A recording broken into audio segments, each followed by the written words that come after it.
Alright folks, welcome back to another Gemstone Legends video.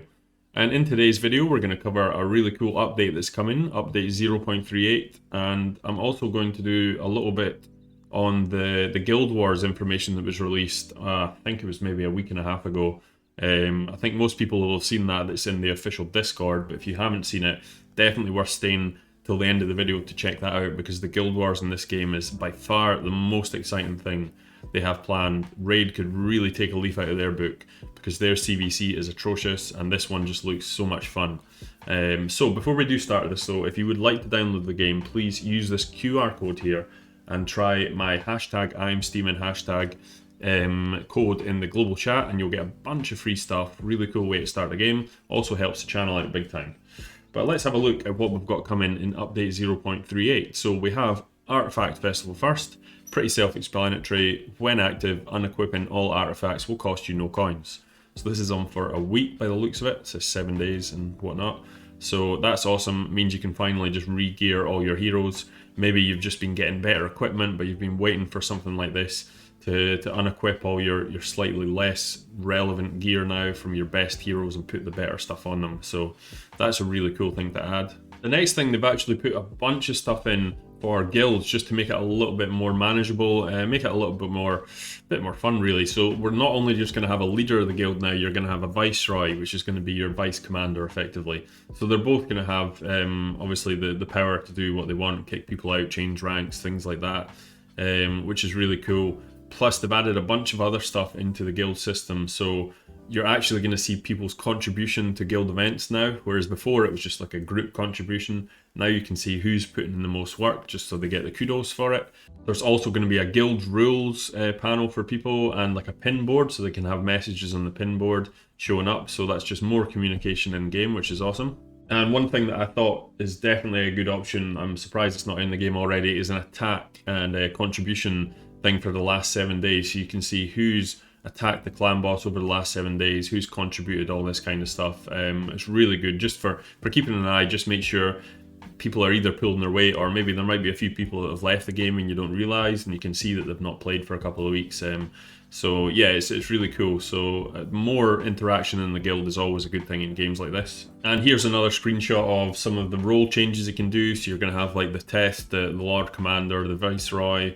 You're going to have captains, hetmen, marshals, troops, no limit. You can get a peasant. I'm going to be a peasant, no doubt. A squire, a knight. So really cool. I like this kind of stuff. And this is quite an interesting one. I'm not totally sure how I feel about this one, but the guild offer, it seems like you can kind of contribute towards buying something that will be given to all of your guild, for every member of your guild. I don't actually know how this one works. I'll have to see it. It's like donate anonymously as well, so I'm not sure. As long as it works out really good price, because it's feels a bit strange buying other people's stuff, but I like the idea of it if it's really well priced and it's working out for yourself and everyone a good deal. What I wouldn't want to see is it feeling, people feeling they have to spend money as a part of a guild, if you know what I mean. That's the only thing I would worry about with something like this, but if it works, if it's done well, I think it will be a good idea. Now the next thing we have is going to be a bit of a nightmare for most people in the game. This is going to be the infernal difficulty of the campaign. So for anyone that's completed Hell already, it's pretty difficult as it is. I've got some real top heroes in this game and it is definitely a struggle, especially to 3-star everything. So Inferno, I'm expecting it to be super difficult, especially to 3-star it.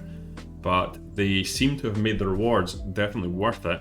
As you can see, you've got the transfer rewards here. You've got like legendary tomes, 5-star cauldrons, platinum scrolls, gold scrolls, more legendary tomes. So you can see it's going to be really worth doing this sort of stuff, but to get legendary tomes in this game is difficult, so these are going to be extremely difficult. So don't expect to just sail through this in the first week, I don't expect. But I do enjoy content like this. It means you have to think about the heroes you're using, build teams, synergies and whatnot, so I think it's definitely a cool addition. The next thing is fairly basic really. It's actually a new thing on the map. It's a new library, it's a new building here next to where the Guild Wars is going to be. So the library is pretty much just an area where you can see all of the information in the game in one easy enough spot. So as you can see from this screenshot here, you've kind of got them all listed: guilds, rifts, exploration, awakening. It's just a really simple place to keep all the info in this game. and you can see some more stuff, multi-battles, markets, how to play. It's actually just a really good idea because one thing about this game is it does lay out the information very well. I know anyone that's playing Raid will know it's quite difficult to find out how to do stuff and how stuff works. It's always hidden behind little symbols, whereas this just makes it very accessible from the get-go for everyone. So and a complex game like this is a must, I think. And the last couple of things in this update, they're nothing too crazy, but this is the sort of thing that's just good quality of life. If you decide to start a new account, you can skip the whole tutorial now, because it's a little bit soul destroying going through all that stuff, so that's a really cool addition. And they've put some new stat windows in and stuff just to make it a little bit clearer what your stats are on all your heroes. So just a little quality of life revamp again, but it's most welcome. But now on to the really good stuff. I was really meaning to, well, I say really good stuff. I'm super excited about Inferno campaign. All of that stuff seems cool, but the Guild Wars, to me, this is where it's at. So I'm going to link this document down below. If you guys aren't on the official Discord, I would recommend doing it. For any of these sort of games, it's great to get information, but if you are not on it, I'm going to link this document below because it's available to everyone. Everyone that's on the Discord has already seen this, but for people that haven't, this is a little insight into what the Guild Wars is. So Guild Wars is the defined time during a week where two guilds fight each other in a PvP system. Guild Wars are about attacking the predefined defensive squads submitted by the hostile guild members and taking over tactical points on the battlefield. Those tactical points are being taken over in real time, which means that if your guild manages to take control of a hostile tactical point, the guild you will be fighting against will see it immediately, allowing your opponents to react right away and come up with a counter strategy. Guild Wars feature is meant to reward players that invent new strategies and outsmart their opponents. I absolutely love that. This is like 1,000,000% what Raid could have done with their CvC thing, but they just went for the whale tournament, really, which really was disappointing. I hope they do go with something like this in the future because I think the game's built perfectly for it, but this just looks incredible. So as it says, strategic points here, players fight and take over strategic points in the battlefield. Those points can vary from each other and their defensive squad's capacity, but also the rarity of heroes that can be submitted into those squads. There are a few examples of strategic points, so things like a campfire. On this, both offensive and defensive squads, you can use only rare heroes and below. You can put up to 5 defensive squads on each of these field types, so it's really going to reward just building lots of different types of heroes. Love this idea. Then we've got the encampment. On this one, both offensive and defensive squads again, you can only use epic heroes and below, and you can put up to 5 defensive squads on each of these field types. And then obviously, as you can guess, this one goes down. You can use all rarities of heroes on the towers, which means you can put your best legendaries in there. You can put up to 5 defensive squads on each of those. This here is actually the gate.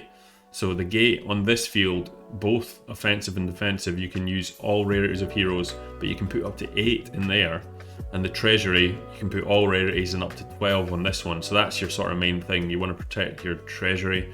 It's a 4v4 PvP system, so unlike what you already know from areas of the game, in Guild Wars where all squads consist of 4 heroes instead of 5, so this changes the dynamic as well completely, because normally in Gemstone Legends it's a 5-man squad for Arena, so this is really cool.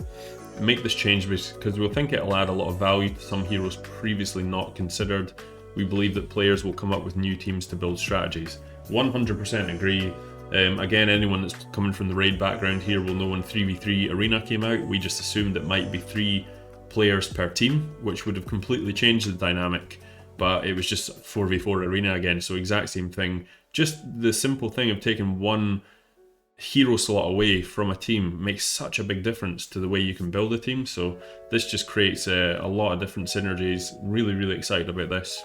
But when a defensive squad survives the attack, the heroes within keep their HP for the next fight. So this means also when a defensive squad survives with only 1 hero remaining, the next attacker will only have to kill the 1 remained hero. Each hero will only be used once in an attacking team per guild war. So this is cool. It means like it'd be kind of broken if you just built the best defensive team ever and then nobody could kill it. This means you could just use a couple of maybe weaker attacking teams to chip away at the stronger ones if you want to do that. So much strategy in here, it's seeming really cool. So you can see some of the screenshots here. It's in Polish, obviously. War machines and guild banks. This is really cool. So apart from the various strategic points, we want to add some more special stuff that will have an impact on the guild war. All guild members will be able to transfer some of their guild coins for the guild bank, so leaders will be able to strengthen all attacking squads and buy war machines.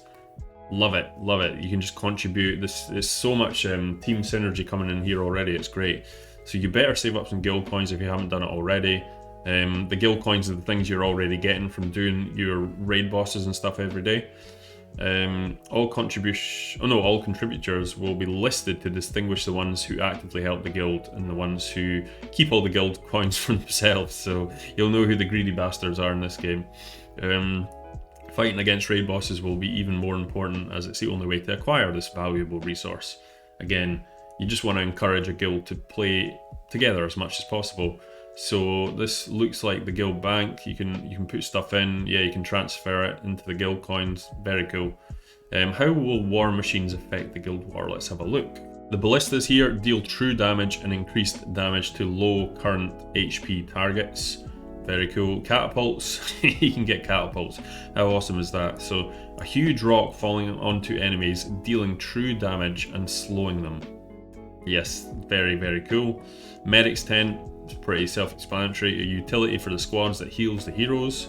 We've got battering ram, especially for killing tanks, and deals more damage to high HP and defense heroes. So someone like your Martins and Alexanders are going to get smashed in the face with this battering ram. We're also going to have cool traps too. So just like war machines, they can be bought for guild coins. However, instead of strengthening your attacking squads, they are designed to weaken attacking opponents as they approach your strategic points. Now, traps can be added to your defensive squads. They trigger first on the, I'm not sure if that's written right, battle begin, and they're invisible on the battlefield. Yeah, so basically you can't see them, they're traps, that's the whole point. Just before we go on with this stuff, I want to just mention one little thing. This is the most important thing that's come up in this whole thing right here, right? Is this line here. So fighting against raid bosses will be even more important, as it's the only way to acquire this valuable resource. Now, as I keep mentioning, the CvC in raid is horrendous, and it's a complete pay to win fest. This line here basically states that this is not pay to win. That's the way I'm picking it up, because it's the only way to acquire the resource that you're going to buy all this stuff with. So it's not like the opposing team's just going to be able to absolutely stockpile on ballistas and catapults and medics tents. You're only going to be able to have enough. You know, obviously if you fight a better guild, they're going to be better at doing raid boss than you, and therefore they're going to have more guild coins, but that makes sense because they've worked hard to get to that point. So I think this content just really rewards players just, you know, actually playing the game and actually doing well and building up heroes. Of course, in games like this, you're going to spend money, and those players might have spent a bit more money to get more scrolls and things to get stuff, but it's not an actual straight up PvP pay to win thing, which I love. So let's look at the traps. So we've got spikes. Attackers step on the spikes, decreasing their mana gain.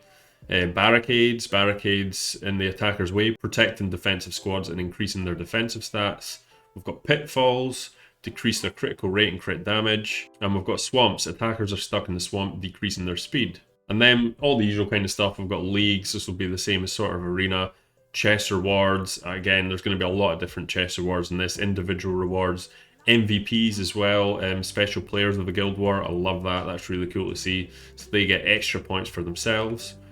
Seems like a really cool idea. I'm gonna, like I say, link all of this in the description below, so please have a look through it yourself, because it's got more information on the phases. You've got the registration phase, preparing, planning, war phase. I just, yeah, love the idea of this. Really, really cool. Cannot wait for it to come into the game.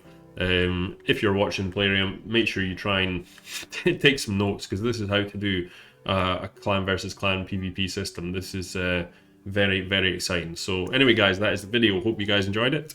Please leave in the comments below if you are as excited about me with this content, and have a great day. Peace.